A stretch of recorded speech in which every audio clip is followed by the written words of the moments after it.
क्या हुआ जब अयोध्या की सरयू नदी के ऊपर एक लड़की अचानक दौड़ने लगी।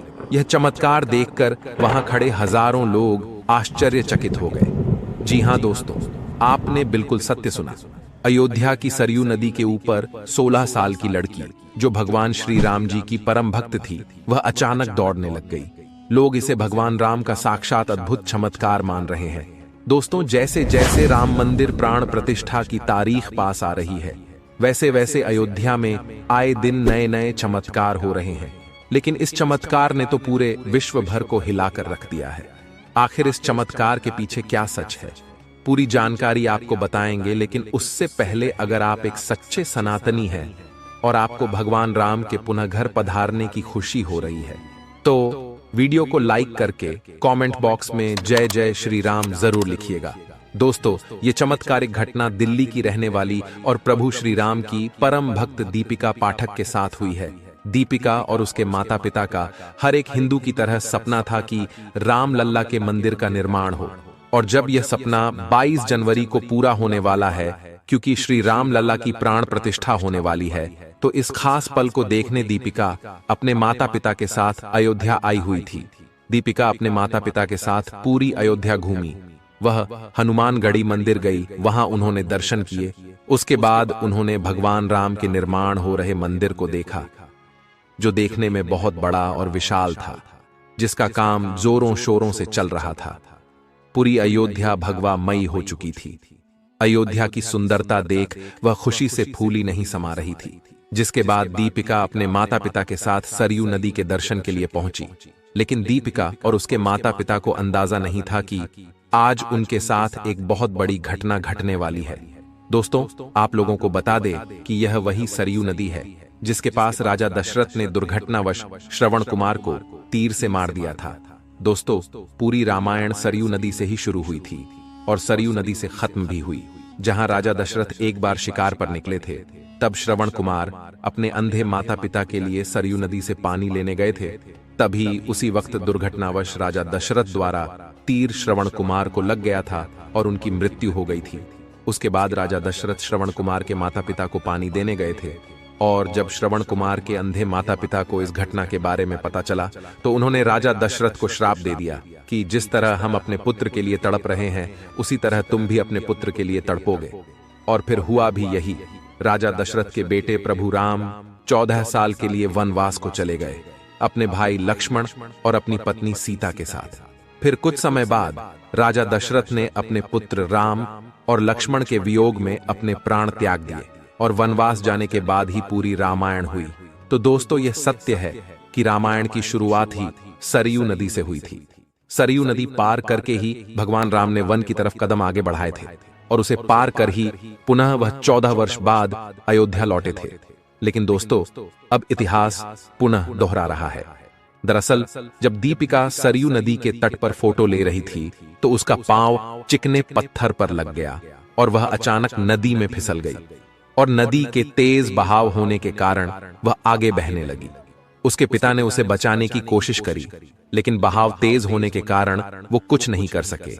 उन्होंने वहां खड़े सभी लोगों से मदद मांगी, लेकिन कोई मदद नहीं कर पा रहा था। अपनी बेटी को नदी में बहता देख दीपिका के माता पिता फुट फुट कर रोने लगे।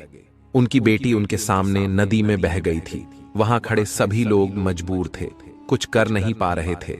लेकिन उन लोगों को अंदाजा भी नहीं था कि वहां प्रभु श्री राम का एक बहुत बड़ा चमत्कार होने वाला है। करीब 2 से 3 मिनट के बाद दीपिका के माता पिता हिम्मत हार रहे थे। सभी लोग बोल रहे थे कि इतने बहाव में तो लड़की मर गई होगी। लेकिन अचानक से सबके सामने जो हुआ, वह देख सबके होश उड़ गए। दीपिका सरयू नदी के ऊपर दौड़ती नजर आ रही थी। यह देख वहां खड़े सभी लोग जय जय श्री राम के नारे लगाने लगे, क्योंकि यह एक बहुत बड़ा चमत्कार था। मात्र 16 साल की लड़की सरयू नदी के ऊपर चल रही थी, मानो जैसे कोई जमीन के ऊपर चल रहा हो, और वह नदी के ऊपर चलते चलते अपने माता पिता के पास आ गई। सभी लोग यह नजारा देखकर आश्चर्यचकित थे। फिर जब उसके माता पिता ने दीपिका से पूछा कि यह सब कैसे हुआ, तब दीपिका ने बताया कि जब मैं नदी में बह रही थी, तो मैंने प्रभु श्री राम का ध्यान किया और मुझे पता ही नहीं चला कि मैं कब पानी के ऊपर आ गई, जिसके बाद मैं उठकर नदी के ऊपर चलने लगी। मुझे ऐसा लग रहा था जैसे मैं जमीन पर चल रही हूँ। ये सुनकर वहां खड़े सभी लोग जय जय श्री राम के नारे लगाने लगे। दोस्तों, वाकई में ये चमत्कार आज तक का सबसे बड़ा चमत्कार था प्रभु श्री राम जी का, क्योंकि जब भक्त परेशानी में हो तो भगवान राम जरूर आते हैं अपने भक्त की रक्षा करने। और ये तो राम जन्मभूमि थी, फिर प्रभु अपने भक्त को अपनी भूमि पर कैसे मरने देते। दोस्तों, 22 जनवरी को राम लल्ला पुनः अपने महल में विराजने वाले हैं, और यह सब चमत्कार देखकर ऐसा लग रहा है जैसे साक्षात प्रभु राम अपने घर आ चुके हैं, अपने भक्तों के बीच। सरयू नदी में दीपिका का चलना और जामवंत के जैसे भालू का दिखना, फिर जटायु जैसे गिद्धों का दिखना, ये सब आम बात नहीं है। पूरे देश में दिवाली जैसा माहौल बन चुका है और पूरे विश्व में राम मंदिर चर्चा का विषय बन चुका है। दोस्तों, कई सालों की तपस्या के बाद, कई सालों के इंतजार के बाद 22 जनवरी को हम इस भव्य ऐतिहासिक पल के साक्षी बनेंगे, जहां 500 वर्ष बाद राम जी अपने मंदिर में विराजेंगे। दोस्तों, राम मंदिर निर्माण के लिए कई हजारों लोगों ने अपने प्राणों की आहुति दी, लेकिन आज कुछ नेता लोग राम मंदिर को लेकर कई विवादित बयान दे रहे हैं और हजारों नहीं करोड़ों सनातनियों की आस्था के साथ खिलवाड़ कर रहे हैं। विपक्षी पार्टी के कुछ नेता राम मंदिर की प्राण प्रतिष्ठा को एक राजनीतिक कार्यक्रम बता रहे हैं और कह रहे हैं कि यह तो बीजेपी वालों ने बनाया है। लेकिन हम उन हिंदू विरोधी नेताओं से बस इतना कहना चाहते हैं कि यह राम मंदिर करोड़ों हिंदुओं के त्याग और बलिदान के बाद आज पुनः निर्माण हो रहा है। राम मंदिर निर्माण के लिए करोड़ों हिंदुओं ने देश के अलग अलग कोनों से और साथ ही विदेश में रहने वाले हिंदुओं ने भी अपनी मेहनत की कमाई का कुछ हिस्सा राम मंदिर निर्माण के लिए चंदे में दान दिया था। और आप लोगों को यह जानकर हैरानी होगी कि राम मंदिर ट्रस्ट समिति ने 100 करोड़ रुपए का चंदा इकट्ठा करने का लक्ष्य बनाया था, लेकिन करोड़ों सनातनियों ने अपनी मेहनत की पूंजी दे देकर पूरे 55,000 करोड़ का चंदा राम मंदिर के लिए इकट्ठा किया। और यह मंदिर निर्माण केवल और केवल सभी सनातनियों की मेहनत की कमाई से ही बन रहा है। कई लोग कहते हैं कि मंदिर की जगह आप हॉस्पिटल बनवाते, कई लोग कह रहे हैं कि मंदिर की जगह स्कूल बनवाते। तो हम उन हिंदू विरोधी लोगों से बस इतना ही कहेंगे कि मंदिर का निर्माण सरकार ने अपने पैसे से नहीं, बल्कि हम हिंदुओं ने अपनी मेहनत की कमाई से, अपनी श्रद्धा से करवाया है। और प्रभु श्री राम जब पुनः अपने घर पधार रहे हैं तो एक एक सनातनी हिंदू का आज सर गर्व से ऊंचा हो रहा है। ऐसा महसूस हो रहा है जैसे कोई पिता हजारों वर्ष बाद अपनी संतानों के पास आ रहे हो। दोस्तों, राम लल्ला के पुनः आगमन के लिए देश के कई अलग अलग कोनों से उपहार आ रहे हैं। चित्रकूट यानी कि भगवान राम लल्ला का ननिहाल। ये राम जी ने करीब 11 वर्ष बिताए थे। जब राम लल्ला वनवास के लिए अपने भाई लक्ष्मण और सीता के साथ निकले थे, तब वह चित्रकूट अपने ननिहाल रुके हुए थे। और जब राम जी के भाई भरत अयोध्या लौटे थे और तब उनको पता चला कि उनके भाई प्रभु श्री राम वनवास के लिए गए हैं, तब वे प्रभु श्री राम को वापस अयोध्या लेने चित्रकूट गए हुए थे। लेकिन भगवान राम ने उनको अपने चरण पादुका देकर पुनः अयोध्या लौटा दिया था। उसी चित्रकूट से भगवान श्री राम जी की चरण पादुका अयोध्या भेजी जा रही है। आपको बता दें कि त्रेता युग में जो घटनाएं घटी, उसी को ताजा करने के लिए भारत सरकार के संस्कृति मंत्रालय और राम भक्त संगठनों के सहयोग से धर्मनगरी चित्रकूट से भगवान श्री राम की भव्य चरण पादुका यात्रा निकाली गई है। यह यात्रा भरतकूप मंदिर से शुरू होकर अयोध्या तक जाएगी।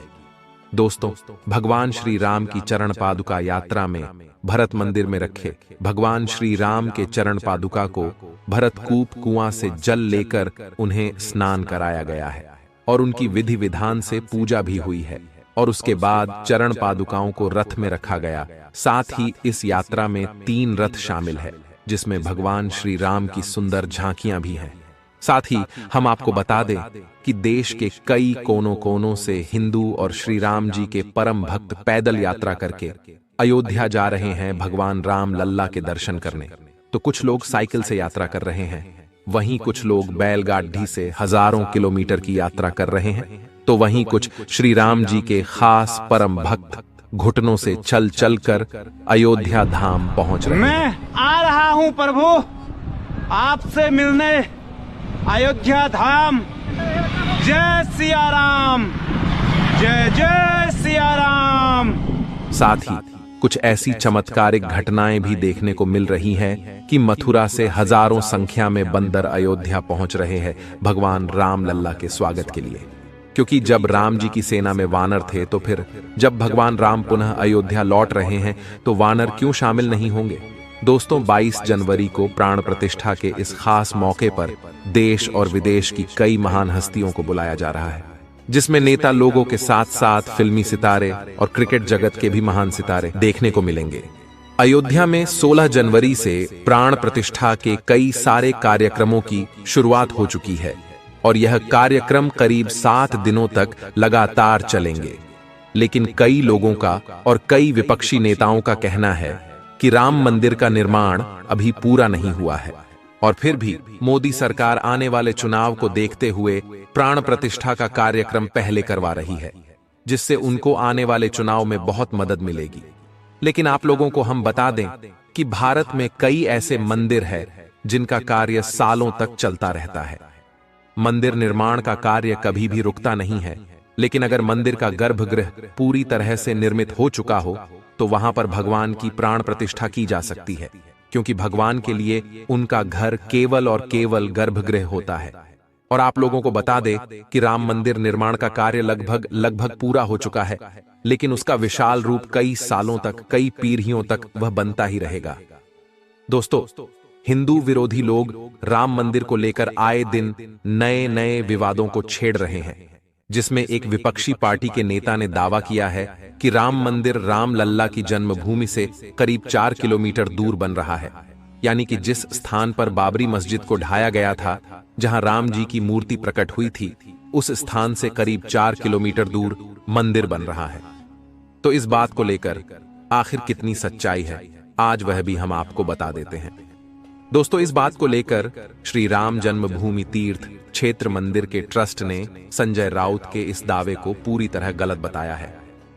ट्रस्टी रामेश्वर चौपाल ने कहा है कि जिस स्थल पर 1990 में मैंने मंदिर की पहली ईंट रखी थी, उसी स्थान पर भव्य राम मंदिर का सिंहद्वार बना है। वहीं मंदिर के प्रधान पुजारी आचार्य सत्येंद्र दास का कहना है, 1992 से मैं उसी स्थल पर गर्भगृह में पूजा करता रहा हूं। राम लल्ला टाट के मंदिर में उसी स्थान पर विराजमान रहे जहां विवादित ढांचा के गुंबद रखे गए थे। तो दोस्तों, ये बात सरासर झूठ थी, बल्कि राम मंदिर का निर्माण उसी स्थल पर हो रहा है जहां विवादित ढांचा ध्वस्त करने के बाद रामलला टेंट में 1992 के बाद से रह रहे थे। और जब 2019 में सुप्रीम कोर्ट का फैसला आया था और उसके बाद भव्य मंदिर निर्माण का काम शुरू हुआ था, तो टाट के मंदिर से रामलला को फाइबर के मंदिर में स्थापित किया गया और वहां के मुख्यमंत्री योगी जी ने बाकायदा अनुष्ठान करके रामलला को स्थापित किया था। जब टेंट वाले मंदिर में जो गर्भगृह था, उसे चिन्हित करके वहां केसरिया झंडा लगा दिया था और वह झंडा आज भी लगा हुआ है और उसी जगह मंदिर का निर्माण हुआ है। साथ ही दोस्तों, जहां पूरे भारत में उत्सव का माहौल बन रहा है, वहीं राम मंदिर निर्माण के इस कार्यक्रम का कुछ लोग गलत फायदा भी उठा रहे हैं और अपनी अपनी जेब भरने में लगे हुए हैं। जहां कई ऐसी खबरें आई हुई हैं कि कुछ लोग भगवान श्री राम जी की प्रसाद के नाम पर हजारों लाखों लोगों से ठगी कर रहे हैं। इंटरनेट और ऑनलाइन कई लोगों ने राम लल्ला की प्रसादी का झूठा वितरण शुरू कर दिया है और हम आप लोगों को यही बताना चाहते हैं कि यह सरासर झूठ है। साथ ही व्हाट्सएप पर और अन्य सोशल मीडिया पर कुछ लोग 22 जनवरी राम मंदिर प्राण प्रतिष्ठा के VIP पास को बेचते हुए पाए गए हैं, जो लोगों से लाखों रुपए मांग रहे हैं और कह रहे हैं कि VIP पास आपको दिया जाएगा, जिससे आप 22 जनवरी को राम मंदिर में हो रहे प्राण प्रतिष्ठा कार्यक्रम में शामिल हो सकते हैं। आपको बता दें कि यह पास सरासर नकली होते हैं और हजारों लोगों से लाखों रुपए भी ठग लिए गए हैं। तो हम आप लोगों से भी विनती करते हैं कि 22 जनवरी के दिन आप भी अपने घर को दिवाली की ही तरह सजाएं, घर पर लाइट लगाएं, दिए लगाएं, पटाखे जलाएं, हार पुष्प लगाकर अपने घर को सजाएं। तो दोस्तों, अगर आप भी राम मंदिर निर्माण को लेकर खुश हैं, तो अभी के वीडियो को लाइक करें और सभी लोग नीचे कमेंट बॉक्स में जय श्री राम जरूर लिखें।